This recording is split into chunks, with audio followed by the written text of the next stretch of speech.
मौसम, आबो हवा, क्लाइमेट चेंज, बदलती आबो हवा, मौसमियाती तब्दीलियाँ। ये हैं वो अल्फाज, वो इस्तिलाहात जिनसे आप सब बखूबी वाकिफ़ हैं।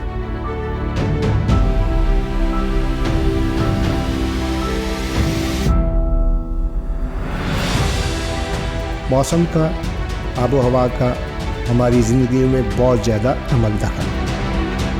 दुनिया का सबसे ज़्यादा मौजूद गुफ्तगू, आज मौसम अच्छा है, कल मौसम ऐसा था।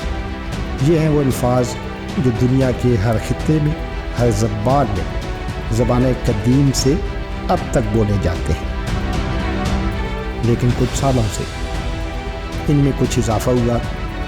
जैसे आज शदीद गर्मी है, फ़लाँ इलाके में शदीद सैलाब, फ़लाँ इलाके में शदीद तूफ़ान, यानी एक लफ्ज़ शदीद का इजाफा हुआ।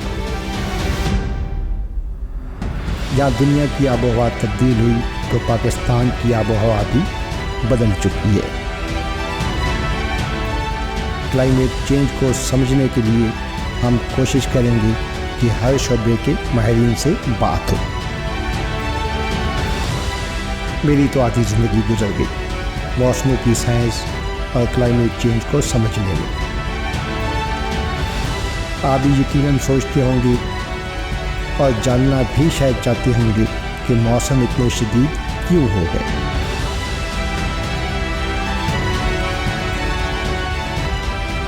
यही तो है क्लाइमेट चेंज, यानी बदलती आबो हवा।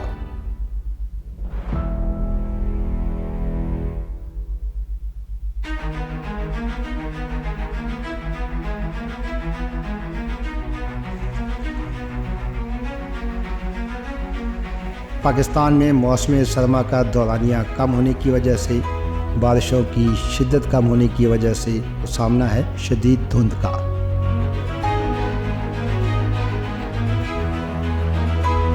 मकामी सनतों और ट्रैफिक की वजह से, फ़ज़ाई आलूदगी के फैलाव से हम तो बखूबी वाकिफ़ थे। लेकिन पिछले कुछ सालों से स्मॉग की शक्ल में एक और फ़ज़ाई आलूदगी ने पाकिस्तान के मैदानी इलाकों को बहुत ज़्यादा मुतासिर किया। कई फसलों, ख़ुसूसन चावल की फसल का फुजला जलाने की वजह से लाहौर जैसे शहर में स्मॉग की शिद्दत में बेपनाह इजाफा हुआ, जो इंसानी सेहत के लिए इंतहाई नुकसानदेह है।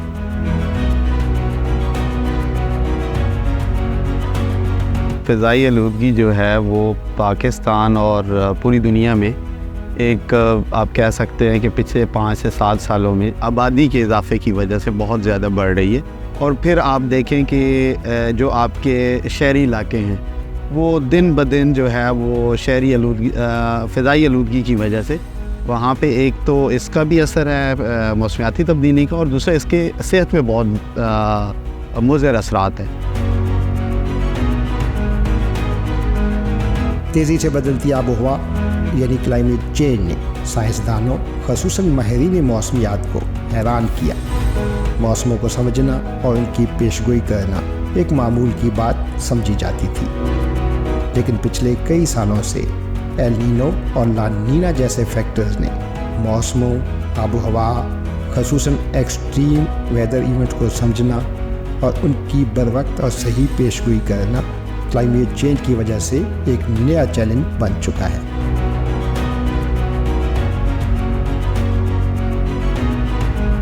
प्रेडिक्शन के हवाले से हम एक मॉडल के ऊपर नहीं कर सकते, क्योंकि मुख्तलिफ मॉडल जो उनकी जो फिज़िक्स है वो मुख्तलिफ नामना को इन्वॉल्व करती। इस वजह से वो जब हमारे पास जितने ज़्यादा मॉडल हों, उनकी जो कंसेंसस प्रेडिक्शन होती है हम उस पर ज़्यादा ट्रस्ट करते हैं रदर देन के सिंगल मॉडल, क्योंकि सिंगल मॉडल में बहुत ज़्यादा जो अनसर्टेनिटी जो इन्वॉल्व होती है। जब हम मल्टी मॉडल की तरफ जाते हैं तो आपकी जो प्रेडिक्शन जो है, जो अनसर्टेनिटी है वो डिक्रीज़ हो जाती है।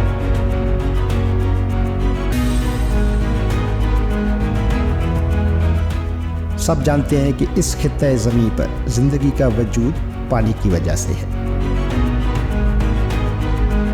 पानी फ़ज़ाई हो या ज़ेर ज़मीन, ये सबसे ज़्यादा बराह रास्त मुतासिर हुआ क्लाइमेट चेंज की वजह से। इनफैक्ट मेरी नज़रों में इस क्लाइमेट का जो सबसे ज़्यादा मेजर और डायरेक्ट इम्पैक्ट है वो है ही वाटर के ऊपर। बाकी जो सेक्टर हैं वो एसोसिएटेड है, उनके ऊपर जो भी इम्पैक्ट है वो इनडायरेक्ट है, जबकि इसके ऊपर डायरेक्ट। अच्छा, अगर आपने इसको देखना हो तो आप इसको ज़रा सिर्फ पिछले साल की जो हमारी हिस्ट्री है उसको ज़रा आप देखिएगा कि इम्पैक्ट कैसे हुआ है। आपने देखा है कि इसका इम्पैक्ट हुआ, पहले हमने देखा है कि मार्च अप्रैल में हीट वेव आई, ठीक है, ये क्लाइमेट चेंज का इम्पैक्ट था, ठीक है। और उसी वक्त हमने ये ख़बरें सुनी कि बलूचिस्तान के 15 से ज़्यादा ऐसे ज़िला हैं सदर्न पंजाब के जहाँ पे ड्राउट लाइस गैस साली वाली सिचुएशन है। 2 हो गए। तीसरा, हमने उसी साल में जब हमने जाके जुलाई अगस्त में देखा कि पाकिस्तान की हिस्ट्री का सबसे ज़्यादा जो अनप्रेसिडेंटेड फ्लड है, शदीद सैलाब था, ठीक है, और उसके जो शॉक्स हैं वो हम अभी तक उसके बर्दाश्त कर रहे हैं।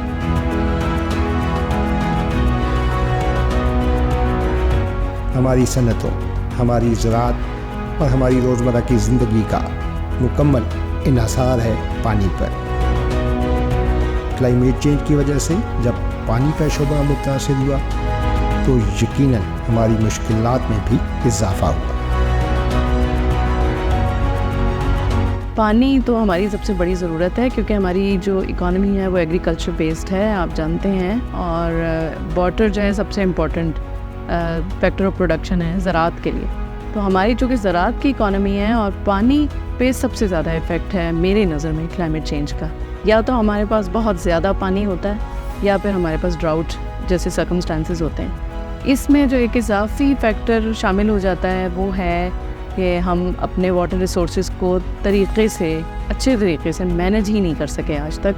हमारा जो एग्रीकल्चर के अंदर पानी प्रोवाइड करने का जो तरीका है, सैराब जैसे हम अपनी फसलें करते हैं, आपाशी हम करते हैं, बहुत ही इनएफिशिएंट है। तो उसकी वजह से जो है हमारी इकॉनमी बहुत ज़्यादा अफेक्ट हो रही है। हमारा फार्मर, उसकी लाइवलीहुड, उसकी इनकम और प्रोडक्शन जो है बहुत ज़्यादा अफेक्ट हो रही है क्लाइमेट चेंज की वजह से। पाकिस्तान एक ऐसा मुल्क है जिसने इसका जवाब सिर्फ अपनी स्ट्रैटेजी से देना है। हमने अपनी स्ट्रैटेजीज़ को इतना मुनासिब करना है कि ये जो पानी है ये मुनासिब तरीके से मसावियाना इस्तेमाल हो और वो फार्मर जिनको कम पानी अवेलेबल है उन्हें भी अवेलेबल हो जाए।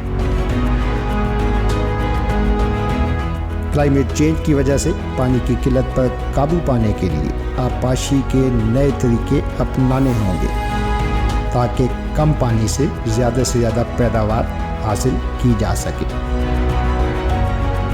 चावल जैसी फसल की आपाशी के लिए भी हमें सोचना होगा। चावल हमारी एक ऐसी फसल है जो पाकिस्तान की second most important revenue generation फसल है। इससे हम ज़र मुबादला कमाते हैं। अगर हमने चावल की ये जो पानी, चावल में बहुत ज़्यादा पानी इस्तेमाल होता है, अब उसमें अगर हमने कोई मसावी तकसीम का सिलसिला या जो आपाशी का सिलसिला है उसको ज़्यादा मौसर ना बनाया तो हम बहुत जल्द उस बिज़नेस से आउट हो जाएंगे दुनिया में, ठीक है जी। तो क्या हमें कबूल है? और इस वक्त चावल के मसावी कोई मुझे ऐसी फसल नज़र नहीं आती जितना बड़ा रेवेन्यू हमारे लिए जनरेट कर सके। तो हमने कोशिश की है सेंट्रल पंजाब में और कुछ सिंध के इलाकों में हमने क्रॉप पर ड्रॉप वाला एक प्रोसीजर अख्तियार करने की कोशिश की है। उसको मैं सादे अल्फाज में बताती हूँ कि हमने कुछ ऐसी टेक्नोलॉजीज़ मुतारिफ़ की हैं जिससे पानी जो है वो 40% कम लगेगा। 40% कम में हम उतना ही चावल या थोड़ा सा ज़्यादा चावल उगा सकते हैं। एक तरीका है ऑल्टरनेट वेटिंग एंड ड्राइंग, और जो लोग आपको देख रहे हैं मैं उनको दावत देती हूँ कि वो गूगल पे या इंटरनेट पे चेक करें ऑल्टरनेट वेटिंग एंड ड्राइंग क्या होता है। उसमें हम चावल की क्रॉप को थोड़ा सा दबाव में रखते हैं, थोड़ा सा स्ट्रेस देते हैं। प्रोडक्शन जो है बिल्कुल अफेक्ट नहीं होती, लेकिन थोड़ा सा पानी कम इस्तेमाल होता है। क्लाइमेट चेंज जैसा मसला इंसान का अपना पैदा करता है और हम इंसानों ने ही इस चैलेंज से निपटना है और उन अवामिल से बचना है जिनकी वजह से आबो हवा तब्दील हुई। क्लाइमेट चेंज से मुतल्लिक़ ख़ुसूसन पानी जैसा शोबा मुतासिर होगा। बेसिकली क्लाइमेट चेंज कोई आसमानी को बुला नहीं है, ये हमारी ही हरकतों का बेसिकली आप कह लीजिए रिएक्शन, नतीजा है। हमने क्या किया कि हमने जो सबसे ज़्यादा ہیٹ کو آبزارو کرتا ہے یا ہر جو سب سے زیادہ کلائمیٹ کو ریزیلینٹ پرووائڈ کرتا ہے وہ ہے آپ کی پانی کرتا ہے، اور دوسرا آپ کی جو گرین انفراسٹرکچر ہے وہ کرتا ہے. ٹھیک ہے نا. اب جہاں بھی آپ کا پودا ہوگا، گھاس ہوگا، درخت ہوگا، وہ ہیٹ کو ابزارو کرے گا. ٹھیک ہے. جہاں بھی پانی ہوگا، پانی اس کو ہیٹ کو ابزارو کرے گا. تو ہم نے جو پلاننگ کی ہے اوور دی ٹائم پاپولیشن کے بڑھنے کے ساتھ ساتھ، ہم نے وہ گرین انفراسٹرکچر چھوڑ کے تو ہم بیسیکلی چل گئے کانکریٹ جنگل کی طرف. میں نے یہ فقرہ لکھا ہے آرٹیکل میں، کانکریٹ جنگل. ہم نے اس کو کانکریٹ جنگل بنا دیا. پاکستان کے شمالی علاقے جہاں گلیشیئر کی شکل میں پاکستان کے وسیع پانی کے ذخائر موجود ہیں، وہ کلائمیٹ چینج کی وجہ سے سب سے زیادہ متاثر ہوئے.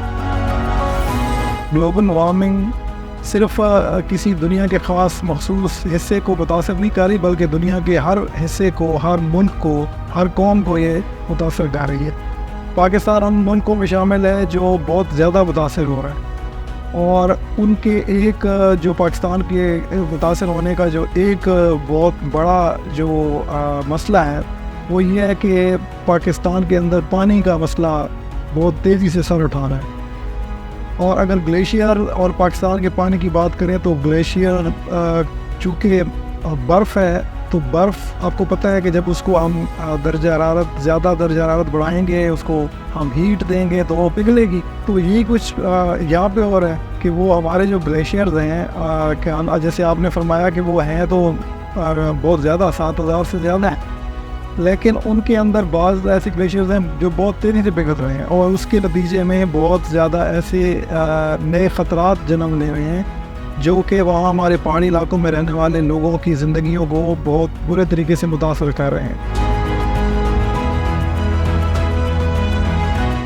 بلند و بالا مقامات جیسے پاکستان کے شمالی علاقہ جات، ان علاقوں کے ٹیمپریچر میں اضافہ زیادہ ہونے کی وجہ سے گلیشیئر کا پگھلاؤ بھی تیز ہوا.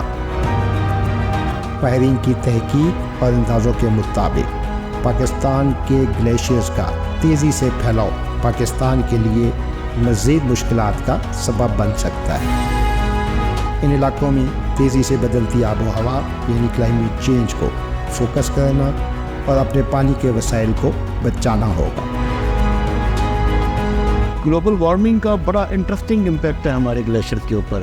کئی سارے گلیشیئر شرنک ہو رہے ہیں، پیچھے کی طرف جا رہے ہیں، اور کئی سارے گلیشیئر اسی گلوبل وارمنگ میں پھیل رہے ہیں. تو دونوں کے ساتھ بڑا ایک انٹرسٹنگ فینومینا ریلیٹڈ ہے کہ شرنکیج کے ساتھ بھی آپ کو پتہ ہے پانی کے وسائل کم ہو رہے ہیں، اور بعض صورتوں میں نئے جگہ ہموار ہو رہی ہے لوگوں کے لیے کھیت بنانے کے لیے.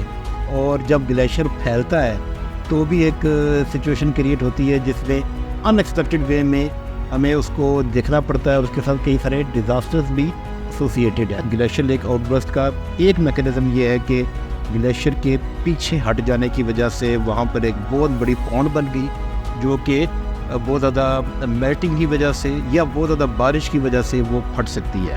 جیسے میں نے گزارش کی کہ کچھ گلیشیئر آگے بڑھ رہے ہیں، تو بعض صورتوں میں ایک بڑھتا ہوا گلیشیئر، آگے کی سمت کو سفر کرتا ہوا گلیشیئر کسی اور گلیشیئر کے پانی کا راستہ روک لیتا ہے. تو وہاں پہ بھی ایک بہت بڑی لیک بننے کے امکانات ہوتے ہیں، جو کہ سائز میں اتنی بڑی ہو جاتی ہے کہ خدا نہ خاص اگر وہ پھٹ جائے تو وہ بہت بڑی تباہی لے کر آتی ہے. جیسا آپ نے 2022 میں شیسپر کے مقام پہ دیکھا، حسن آباد میں پاکستان کا ایک بڑا اسٹریٹجک پوائنٹ ہے، وہاں پہ ایک برج تھا، وہ دریا برد ہو گیا.